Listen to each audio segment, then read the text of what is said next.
What's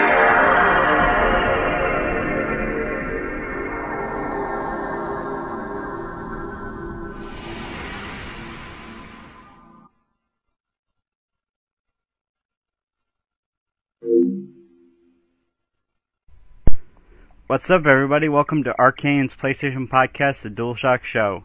Not to be confused with DualShockers, that is another website entirely. But like I said, the DualShock Show, where greatness awaits. Also, hashtag I want my DualShock Show. Javon isn't here this week. So in his place, I have James Pungello. Hello. In case you don't listen to this show. So, basically, the DualShock Show is not on iTunes.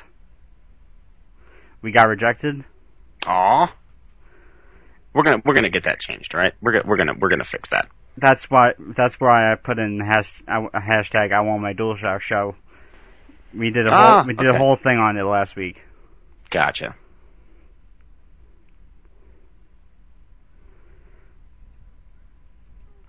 But regardless, here's what we'd like to call what we've been playing. I've been playing, James, since you're the guest. I'll go ahead and start. Yeah, sure. So, with PlayStation specifically, I've been playing a lot of Rocket League. So have I. We've been playing together too, but like we've been, so the guys on the site and some other friends that we have just been like we all like there's like six or seven of us, right? There's like 6 or 7 of us that all have the PlayStation Plus, so we all have Rocket League, and we really embraced this one. We are loving it. We're playing it. I have a rivalry going with Adnan right now. I'm screaming and yelling at him. He's so much better than me, but whatever. It's fun to pretend that I'm better than him and make fun of him, even though he's playing better than I am. But we're having just a blast on that game. So, in terms of PlayStation, that's really actually the only game that I'm playing on the PlayStation. I'm trying to get back into Destiny, because I heard there were some other modes and some new things. I've been out of it for a long time, so I think it's probably like a fresh experience if I give it a try now. So, I'm going to get in there, download some stuff, and play some Destiny eventually. But I haven't actually played any. That's just a plan that I have in my head. But Rocket League, I've been playing a lot of Rocket League, and that's just a lot of fun. Yeah, I, on the other hand, have been playing some MLB 15 The Show. All right. I'm glad I don't have to play it on my Vita anymore. It's just so the show is exclusive to PlayStation, right? It's the only baseball game, big like AAA baseball game there is. Wow. Jeez. That's why I wish EA would get on that. Well, baseball games got one of my problems with baseball games. Like I have All-Star Baseball 2000. I think I'm looking at the case right now. I have All-Star Baseball 2000 for the N64. That's honestly the last baseball game I really thoroughly enjoyed playing. I remember we did have like a 2K5 or something like that came out for like I think for the Xbox, the Xbox One, I think, or maybe the 360. I don't know. Whatever. One of the Xboxes over the years. And we played. That one was okay. But the problem I have with baseball games is that the more we went on towards the future, right? The better the graphics got, the more complicated the game got, and the more complicated the games got, the less fun they were. When it was just press A to swing and press A to steal. When you're on the bases, press A to steal and blah blah blah, or whatever. Or when you even couldn't steal or something. All those things. It was very simple. Now it's like baseball is a very complicated game, which is one thing that people don't quite understand. They think it's boring, and I think in a way you could, from a certain perspective, say it's boring, but it's a very strategic game, and that's why it's so slow. Is there's a lot of thought that goes into everything, but when that gets translated to a game, it's not very fun. Yeah, well, on the show you can actually mess around with the controls, so it is like casual. Mm-hmm. That's cool. But I always found they just had too much, like, there was just too much. It was like, if you want to swing, you gotta, direct where the bat is, and you have to direct the power of the bat, and you have to, like, different buttons, and you have to swing this thing around. It just, everything got to be a little bit too much. The pitching mechanic got a little bit too difficult. Not like it was impossible, but it was like, it was too much. Like I could press, just down the yellow down button and hold down the Z thing to make it go faster, and that was a fastball in All-Star Baseball. And now it's like, oh, if you want a fastball, you gotta press A, and then you gotta hold down this trigger while you play this little mini game where the crosshairs come together and you have to get it exactly in the middle so you hit your spot. It's like everything got too complicated.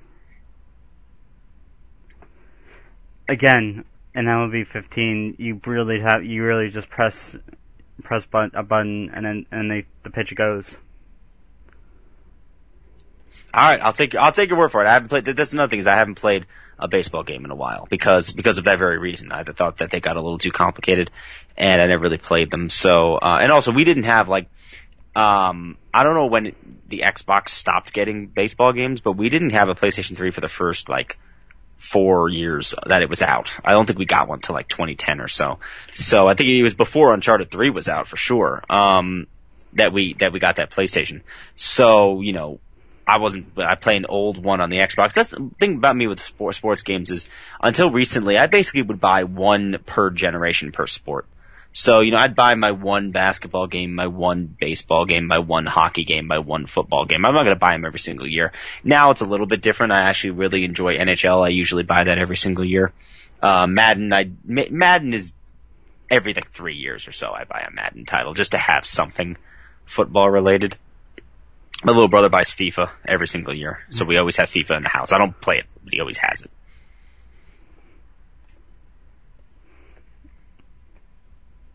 Well, the other game I've been playing, if Josh Mobley, aka Prime, is here, is Transformers War for Cybertron. And this takes place before the destruction of Cybertron, the Autobots and Decepticon homeworld. And it is just great. It's a third-person shooter. It has multiplayer. But you're not just playing as simply as the Decepticons or the Autobots. The whole game, you have the beginning you're playing as the Decepticons, and then at the end, at the middle point, you play as the Autobots. It's a really good game. What's cool? You said Josh is around, so he's played that one too, right? I haven't played any of the Transformers games, so I can't speak from experience. Oh, there was a GamerCast a while back where he just went on it was actually a DualShock show. When he was a guest, he went on a rant about the different generations of Transformers. He's really into that franchise.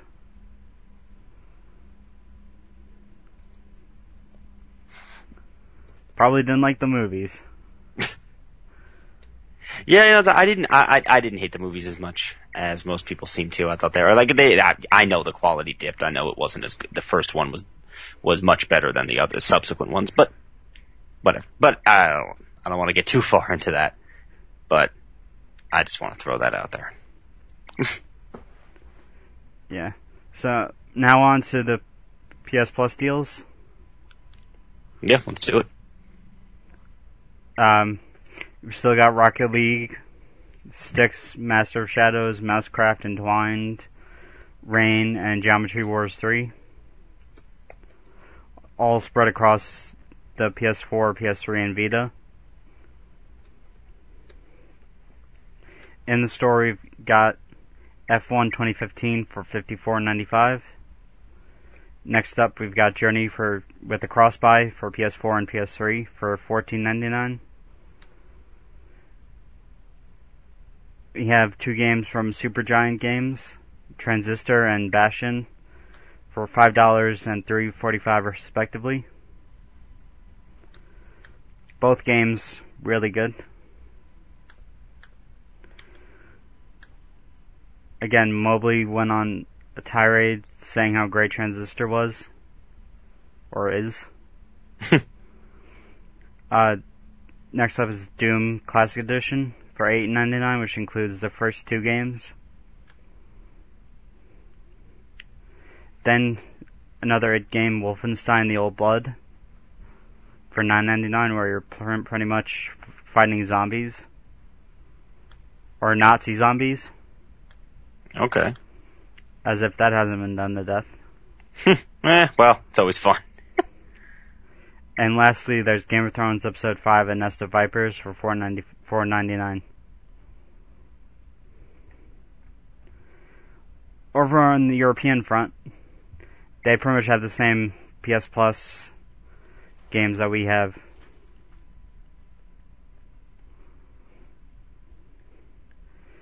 And in a store, they've got the Prototype Biohazard bundle for £39.99 pounds, €49.99 euros, and $49.95.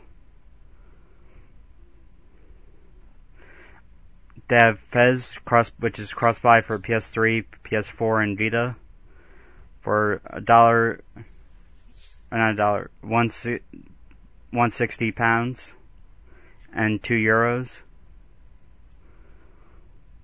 Hotline Miami 2 Wrong Number for PS3, PS4, and Vita for £6.59 and €8.99. Bastion for £3 and €3.75. Contrast for £360 and €4.50. Game of Thrones Episode 5, A Nest of Vipers for £3.99, €4.99, and $7.55. And shockingly, Deadpool for £49.99, €59.99, and another shocking $89.95. But then again, that's Australia.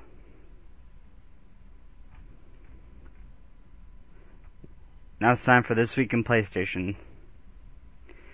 If you pre-ordered Wolfenstein: The New Order, you don't have to wait long to play Doom multiplayers.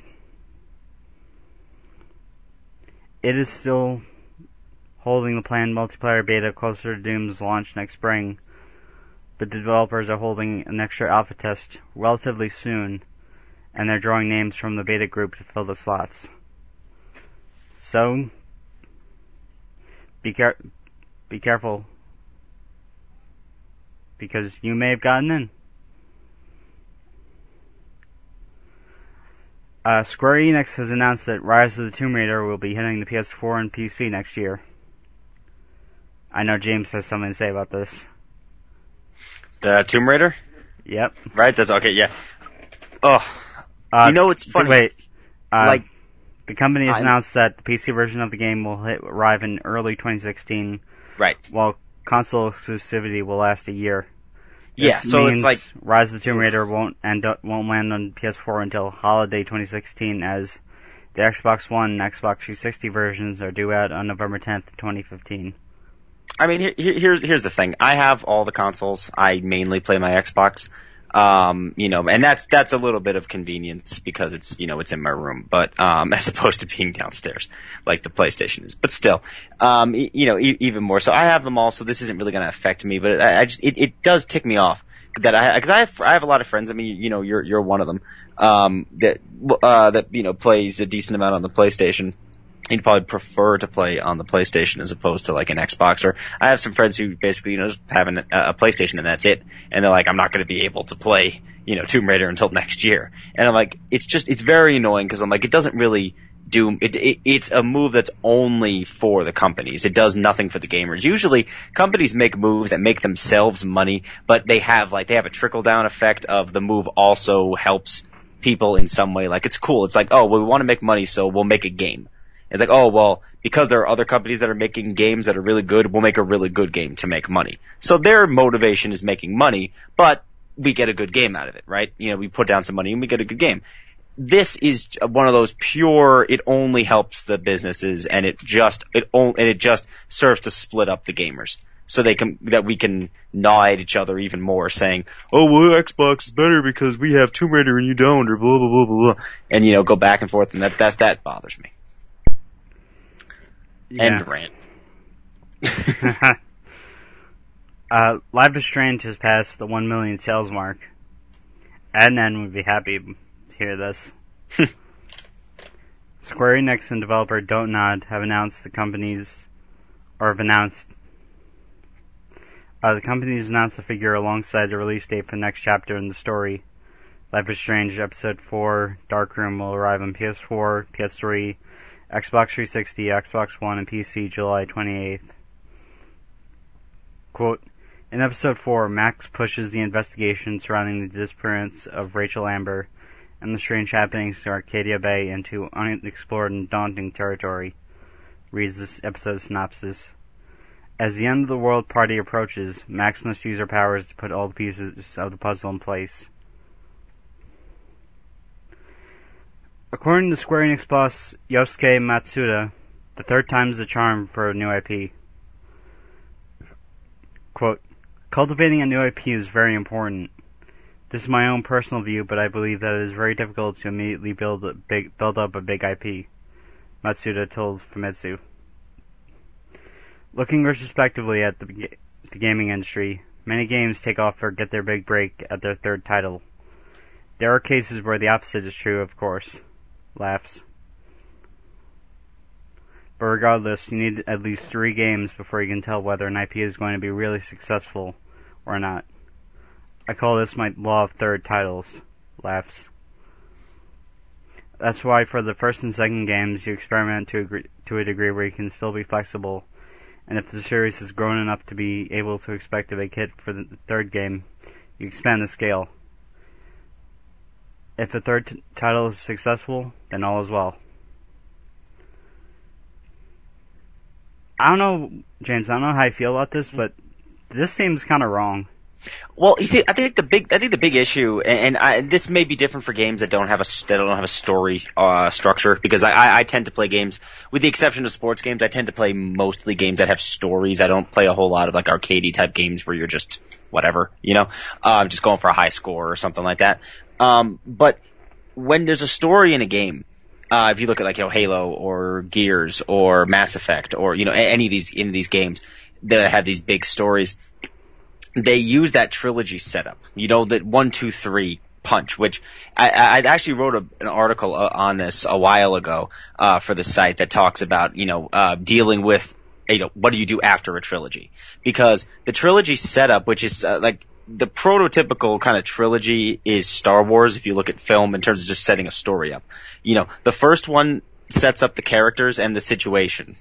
The second one puts those characters you already know into a very bad place. So by the end of the second movie, things should be pretty darn desperate, right?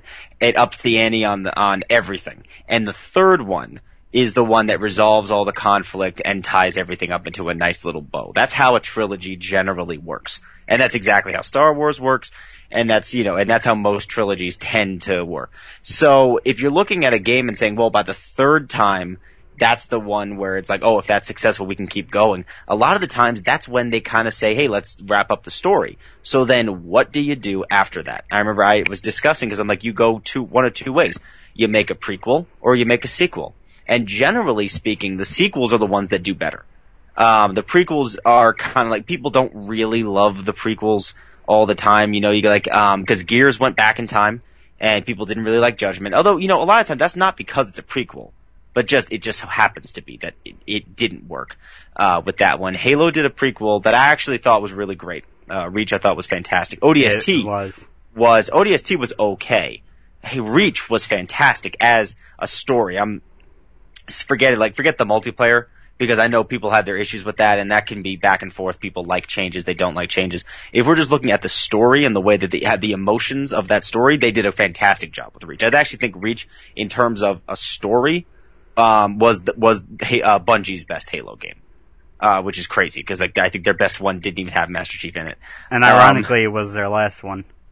Yeah, they went out on a high note. Like, I think they really knew what they wanted to do and that kind of the emotions they wanted to portray, and it was fantastic. So I absolutely loved Reach, and that single player campaign. I thought it was great. But you can go that way, or you can go into the future. You can keep things going. Gears seems to be doing that with Gears 4. Now that they went back, they seem to be going forward, which is also what Halo did, because they went back with they went back with ODST, they went back with Reach, and now then they went forward with Halo 4. And now you're going to have Halo 5 Guardians, the same thing, we're just going forward. Mass Effect is going forward in time, and now they're also changing up so that it's not really, it's like it's the same general storyline, but it really doesn't tie in that much to the other games. I think it's supposed to be set pretty far in the future. I don't know 100%, but I think it's supposed to be a little bit in the future. More so than like Halo or Gears were.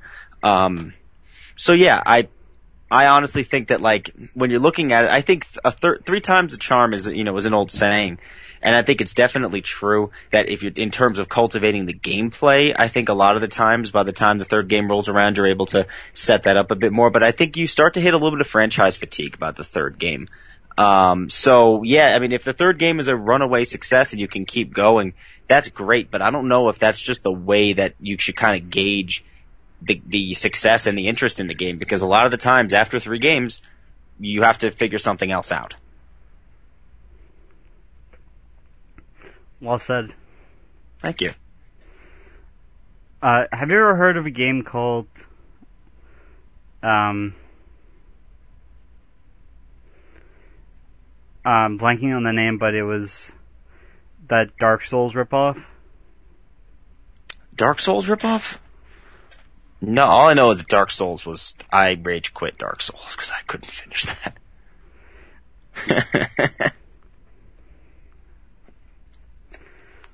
Well, the developer,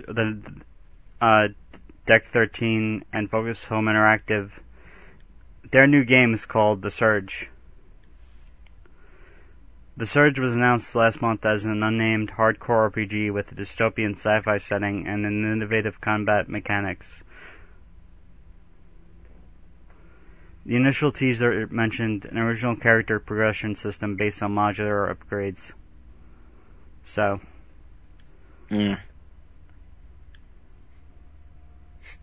Seems like a lot of Dark Souls ripping off going on.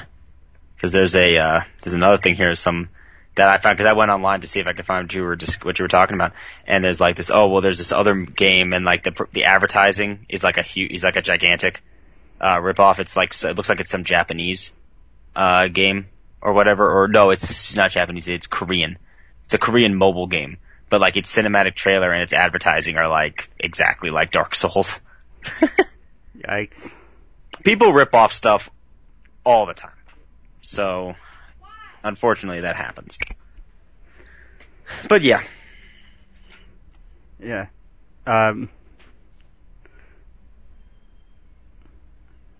This one is actually is a different type of news story that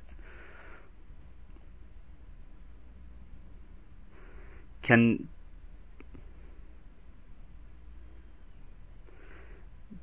really just trump every other news story that's on here. Assassin's Creed creator Patrice Desilliers revealed his upcoming title, Ancestors: The Humankind Odyssey, will be a very different offering than what we've seen him do before. Desilliers has spoken to Games Informer about what this all means. He explains that the game will jump throughout history to some key moments in our civilization where crucial decisions are made. Examples he gives includes the domestication of animals, the inventions of tools, discovering penicillin, and putting a man on the moon. Bloodshed happens through history, but Desilliers wants to go beyond that. He explains this in depth at a potential section where you'll play as a caveman. Quote, "Our ancestors back then weren't that violent," he says.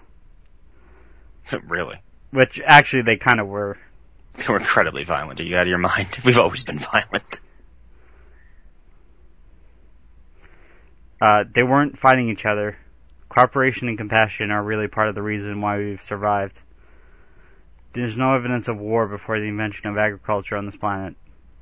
That doesn't mean they didn't exist, but we've never found any evidence of it. There's not a lot of human beings on the planet, and once you first come across one, your first thought is not of killing them. It's like, holy shit, there's somebody else. Let's try to help each other survive, because there's not a lot of food and there's a lot of beasts out there. Mm-hmm. The big drawback Desillier is currently wrestling with is apparently the technology. He wants to enable direct interaction with the environment that feels deep and satisfying in order to mitigate the removal of bloodshed. Quote, "You'll have the sequence of the amazing huge bushfire that you have to flee with your family. The only way to survive eventually is to turn around and use this fire," he explains. "You go back to your tribe and build a fire, and then it's systemic. After this, it's your adventure until I come back and say, there's a new adventure for you." James, just so you know, this is an episodic game series. Okay. You could call it a mission or a level. We still haven't decided what to call it, but each time we introduce a new feature that is laid with the story of humankind, putting a lot of Hollywood stuff in it, and then we leave you with a systemic, persistent open world where it becomes DayZ or Minecraft. But instead of blocky, it's AAA quality environments in this bubble. What he means by that is, once you have the goal done, you can explore the world. So it's an episodic game that's also open world, which I find fascinating.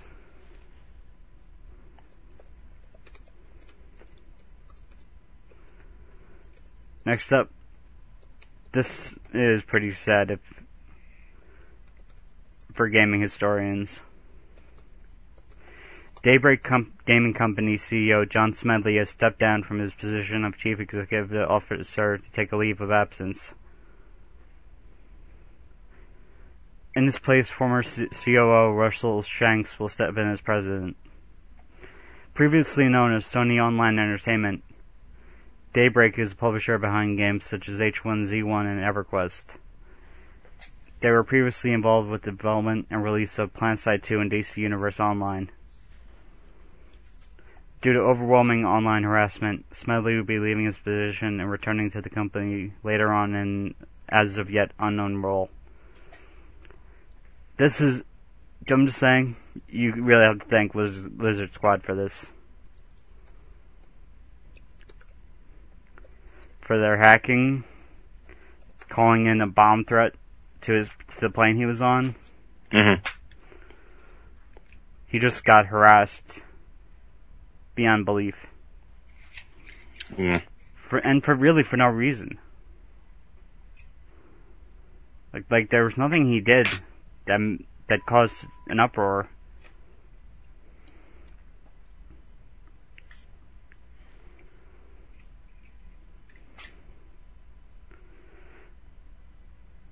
Yeah, so I remember watching an episode of G4 Icons, and it was about EverQuest. John Smedley's throughout the episode.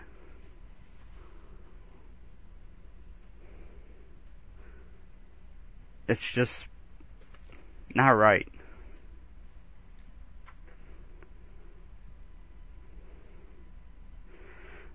And for our final story, Dead Island will be making the leap to current-gen platforms.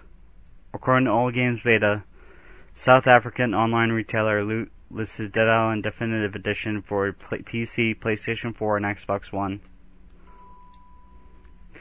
They could have chosen a better game.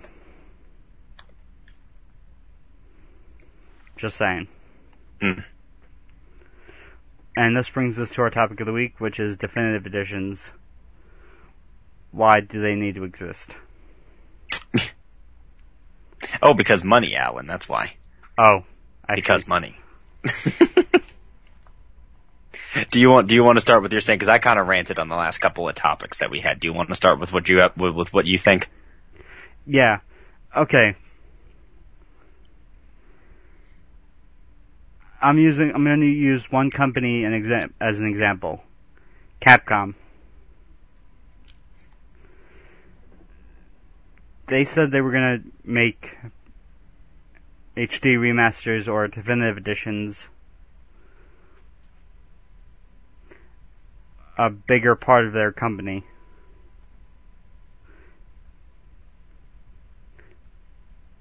They haven't released a good game since I don't even remember.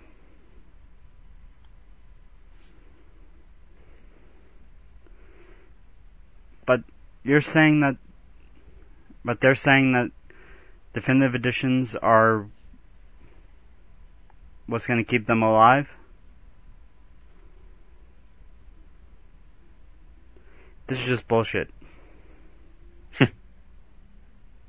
It's bullshit, all of it, the cabinet minister. But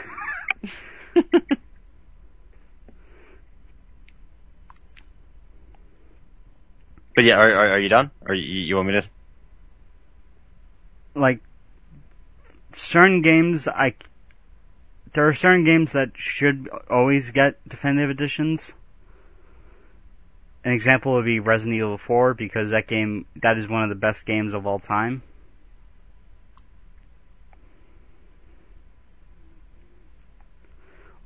Or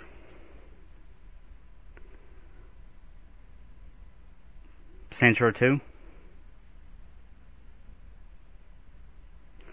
Or GTA 4.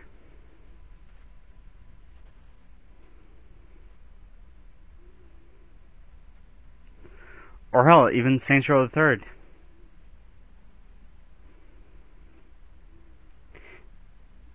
But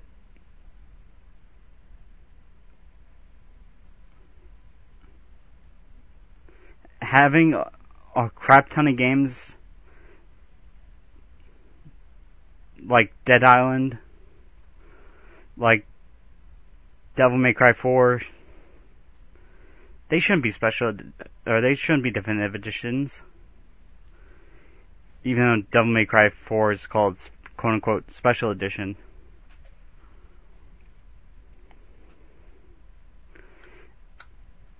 It makes me fucking angry.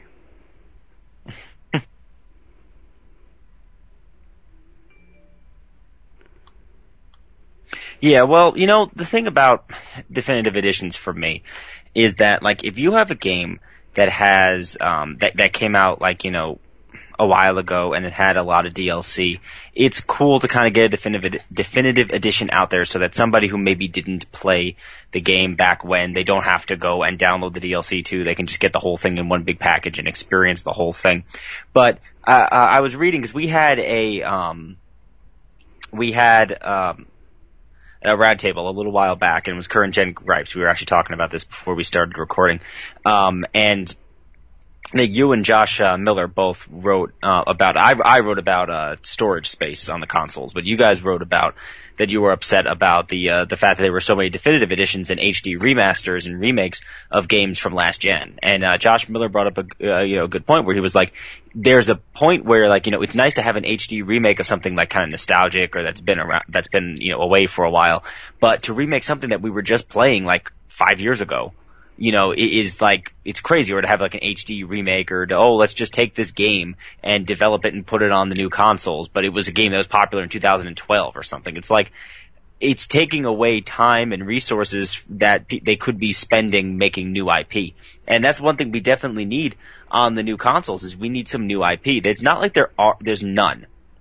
But most of the big games that you're getting excited for are sequels to games, and it's old IP. So even if, like, the new games are even sequels, because, like, the last big game that I was, like, huge waiting for and anticipating was Arkham Knight, and then the next big game I'm waiting for is Fallout 4, and then Mass Effect Andromeda. They're all, like, sequels, there's not a whole lot of new IP that I'm really, really looking for, and it's not, and obviously, it's gonna be hard to come up with new IP, and it's a slow process, but when you take any kind of, resources away from that, it just further slows that process down.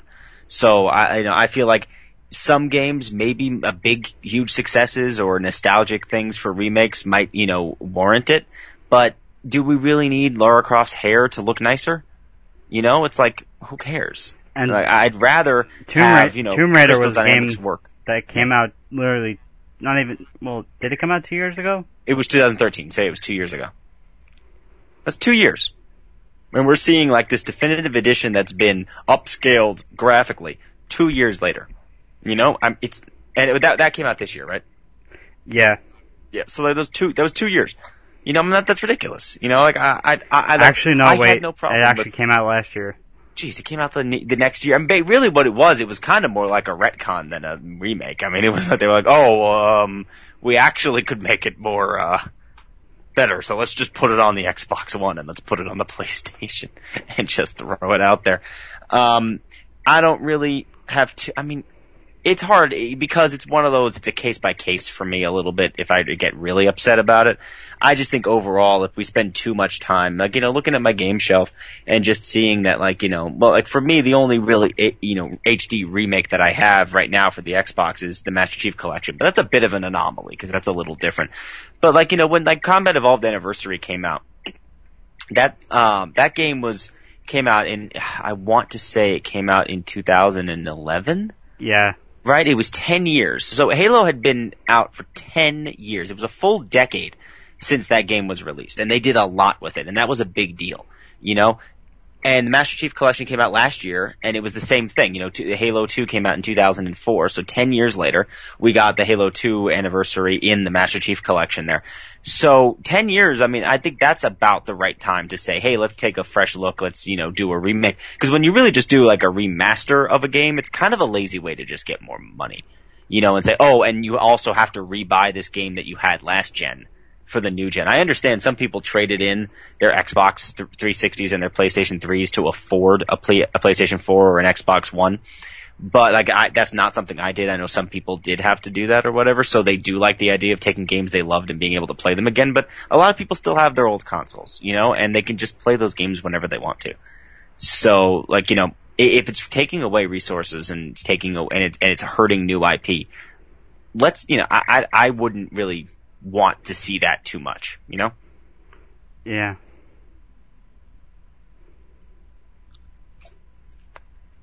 I mean, if there's one game I wouldn't mind a definitive edition, and it's Fallout 3. Well, doesn't Fallout 3 have an edition that has, not remastered or anything, but doesn't it have an edition that includes all the DLC and stuff?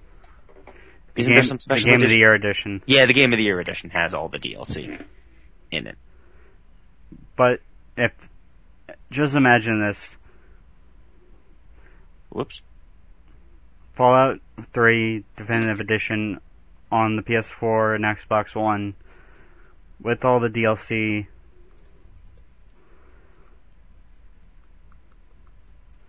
Using the Skyrim engine.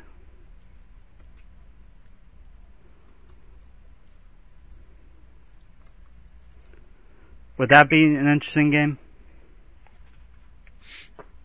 I mean, for me, personally, I think it would be cool to see, I love Fallout 3. I think it would be cool to see that. But I'd rather, I'm really just looking to the next one. I'd rather just have the Fallout 4. Or I'd rather just have another game that Bethesda Softworks or whoever within Bethesda making something different than saying, let's, remaster Fallout 3 and do something. Because Fallout 3 came out in 2008, and I know that wasn't like super recently, but it wasn't that long ago. It was 7 years, dude. Yeah, well, 7 years. I mean, that's not a ridiculous amount of time. I mean, that's what I'm saying. I think 10 years is a minimum to say let's remaster or remake something. I mean, that's a bare minimum. It's a video game. These things, you can still play them. There are so many games right now that I got old Sonic games. I can put in my Sega Genesis and play them, and it's just fine. And honestly, I don't need a remake or a remaster of a Sonic game. I'm fine playing it on the Genesis. They don't know how to remake Sonic. They don't know how to remake Sonic anyway. Yeah, so they don't even try. But no, but it's there's a lot of stuff that, I have Sonic Generations for the 360. I liked that game. I thought they did a good job with it, but I don't need that to be remade. I don't need that to be remastered or high def or whatever. And some of that is because that was from a 16-bit era where the games were designed to be kind of cartoony. and the game started to get more realistic once we hit like the PlayStation 2 era. Around there, the game started to look really more realistic. And now when you go back to PlayStation 2 or Xbox or original Xbox, it's ridiculous how bad it looks, because you hit that point where like 16 bits was enough to really portray a pretty decent cartoon. But the graphical power was going on with the PlayStation 2 wasn't really enough to really show a realistic looking person. They look very choppy and blocky. And now that we've seen much better looking character models in newer generations, going back to the Xbox generation or the PlayStation 2 generation, those games look just like, ugh, God, it's awful, because it's trying to be something that it can't quite be. Yeah.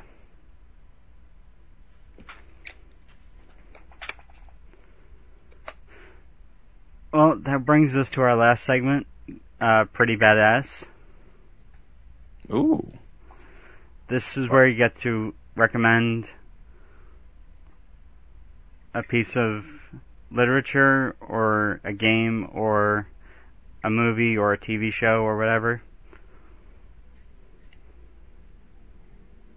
PlayStation related, I'm assuming, or are we just going rogue? It could be anything. Oh, we're going rogue. Okay, all right, anything. Recommend literally, and give me a second to think, because you sprung this one on me.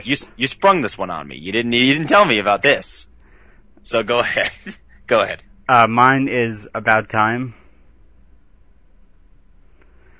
With Domhnall Gleeson and Rachel McAdams,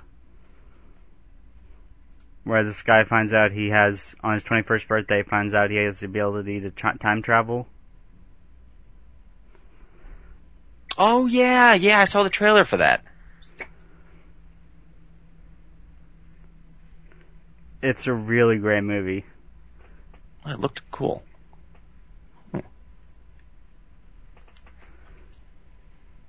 All right, so I'm going to be a little bit lazy. I'm not going to go obscure. This is something I know that you've heard of, but you may not have seen it, because based on the box office, it wasn't quite as good as the other Marvel movies. But go see Ant-Man. It's really good. It is. It's like, look, I understand. Let me just level with you here. I get it. It's Ant-Man. You're like, really? Ant-Man? Come on. I know Captain America. Come on. I know Captain America. Iron Man, I might not have known him in '08, but it was Robert Downey Jr. and it was a suit and you were flying around. Yeah, whatever. It's Ant-Man. Come on, it's Ant-Man. No. Go see Ant-Man. You're not going to regret it. It sets up a lot of pretty cool stuff for the cinematic universe. Paul Rudd is amazing. Michael Douglas is amazing. They're very good acting. They kill it in that movie. It's funny. It's accessible. It's something you can watch. You could be a big comic book fan, or you could know nothing about them and you'll like it. Either way, it's really good. So get out there and go see it, because it's worth the price of admission. And I know the price of admission is a lot nowadays. I know you're paying like $14-15 for a ticket in some places, or even more, depending on if you go see 3D, which don't go see 3D. Don't mess up your eyes. Don't get sick. That's what happens to me. So I assume that happens to everyone else. Don't do that. Just go watch it in 2D. It's good enough. 2D was good enough for your grandparents. It's good enough for you. So just, but go see Ant-Man. Yeah, I like the scene where, Falcon comes in. He's like, Ant-Man? And he's like, yeah, I'm sorry, but Iron Man was taken. Oh, man. Yeah. That was a good one. It's a good movie. It's funny. I really, Paul Rudd is very likable. Even as, a character that's, not exactly a saint, he's a very likable person, likable character. He's funny, he's good. So just go see it. And his character may be returning to crime in when Marvel relaunches. Oh, really? Yeah. Anyway, in the comics? Yeah. Oh, okay. Ooh. So that'll bring us to the end. So thank you for listening to Arcane's PlayStation Podcast, The DualShock Show. Please visit our website, arcane.tv. Find us on Facebook at Arcane, or tweet at us at VGUTV. We're going to have to change that. Yeah, we are. We're going to change that because we, in case you guys listen to, in case somehow you stumbled across the DualShock show, the new revamped DualShock show, but you haven't heard the old one or you never knew about VGU, we used to be VGU. Now we're Arcane.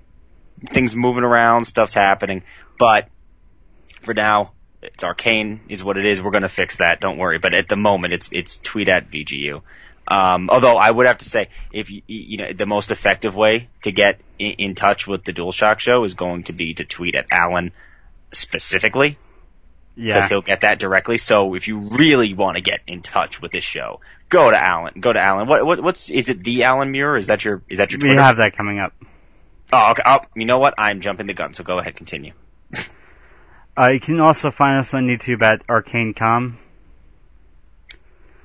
You can also find this podcast in static video format at youtube.com/c/Alan Muir. It would be ArcaneCom, but that goddamn Mobley won't give me the password. I don't think he knows it anymore. Yeah. That's another thing we gotta fix. You're giving me a to-do list. I get here on this show, and you're like, hey, can you do the show? And I'm like, yeah, sure, I'll do the show. And now all of a sudden he's like, hey, James, now you got a to-do list. Now you got more stuff to do. Thanks, Alan. You're welcome. You find us on Stitcher by searching the DualShock Show. Please remember to periodically check twitch.tv/VGOTV for our PS4 streams. Support Josh and Matt by going to patreon.com/toasterchimp. And send questions to DualShockShow@gmail.com. DualShock also has a Facebook and Twitter. You can find us at DualShock Show for both. Or if you want to tweet us at us individually, I'm the Alan Muir. That's TheAllanMuir. Javon is at UzumakiJ. That is... Watch it, James. I'm going to break out into a rap. Do it.